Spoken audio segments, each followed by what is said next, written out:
Welcome back to another episode. Today I'm gonna review Wings of Death for the Commodore Amiga, and let's go! I wanna play video games. I wanna play them all day. Yeah, yeah, yeah. Wings of Death is a vertical scrolling shooter that was developed by Eclipse Software and released by Talion Software in 1990 for the Commodore Amiga and the Atari ST computers. In this game you take control of Sagir, a very powerful and wealthy mage who has been transmuted into a bat by Xandrilla, the Wicked Witch from the West. Since many years she had always been jealous of his huge wealth and sheer magical power, which didn't go unnoticed by Sagir, but he never thought that she would have the guts to challenge him, until one day when she was standing right in front of his castle and asked permission to enter and to talk about a peace offer. Letting her enter the castle was the hugest mistake which he soon would realize. At the first opportunity, she transmuted Sagir into a bat and also bewitched his whole castle and summoned all kinds of creatures so that he would be a prisoner in his own castle. Now it's your task to fight your way through 7 levels, including a boss fight at the end of each level, starting with the escape from your own castle, then through a jungle, a swamp, a volcanic landscape, the lands of Doom and Despair, a crystal world, and finally Xandrilla's domain to defeat Xandrilla and to get back your human form. Energy. During the game you can collect different spells and power-ups by killing certain enemies or a complete wave of enemies. There are 5 weapons/shape spells that change you into different creatures and with different flight characteristics and firepower.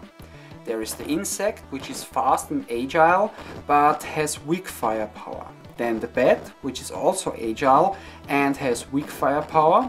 Then the eagle, my second favorite creature. The eagle is rather slow, but it has good firepower. Then the dragon, my favorite creature. The dragon is slightly faster than the eagle, also the firepower is pretty good. But he's larger, so he's a bigger target for the enemies.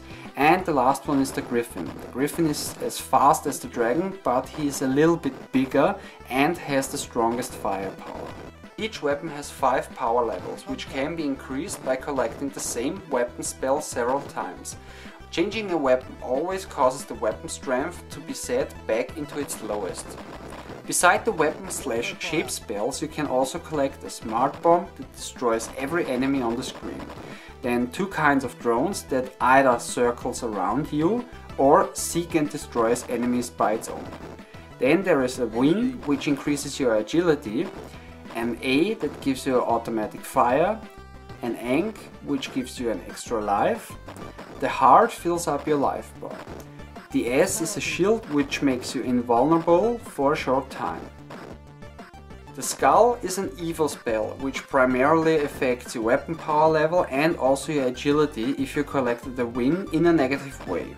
It may also affect other things like your score, and lastly you can also collect 500 extra points.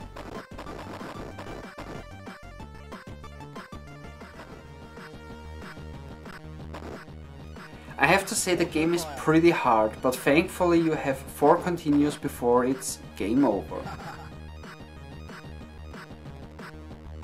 The controls are simple and they work perfectly. I would recommend a joystick or a controller with a rapid fire function, since the automatic fire spell doesn't appear that often and it really helps a lot. Not with every weapon, but with most of them.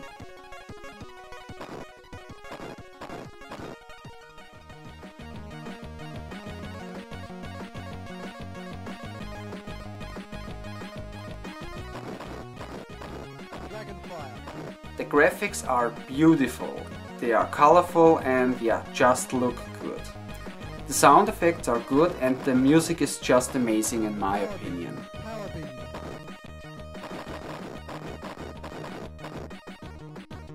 In the main menu you can change the sound options between music, if you just want to listen to the music without sound effects, then music plus, which is music plus sound effects, and effects only. But if you choose effects only, the game has almost completely different sound effects, which I don't like that much. But again, just my opinion. Get ready to play.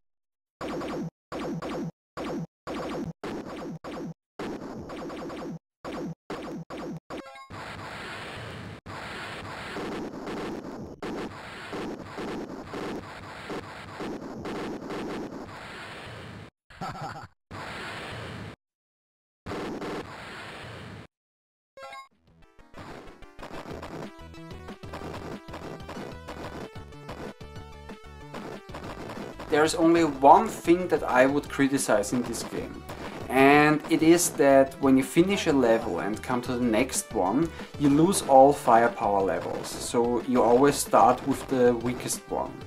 Another thing that I just wanted to mention, which isn't bad or anything, it's just something that I noticed while I was working on this review, is that the manual says that you are a bat, but in the game you start with the insect shape. So yeah, like I said, I only noticed it, it's nothing that I would criticize in this game.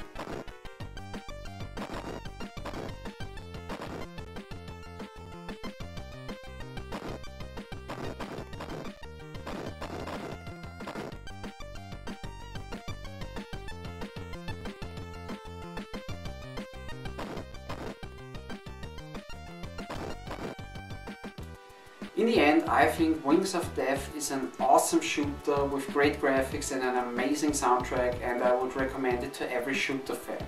Now, like I mentioned in the beginning, this game was also released for the Atari ST computers. Now, I've never played the Atari ST version, but I've seen some gameplay footage on the internet, and it looks identical to the Amiga version in terms of graphics. But yeah, I think the sound is actually better on the Amiga version, or at least this was something that I noticed while watching the gameplay footage.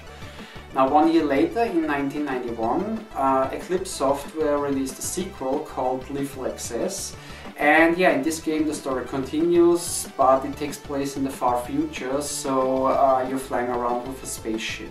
It's also a good game, but I like Wings of Death a little bit more, mostly because of the fantasy setting. Okay, this was my review of Wings of Death for the Commodore Amiga. I hope you enjoyed the show. Maybe see you next time. Take care. Bye!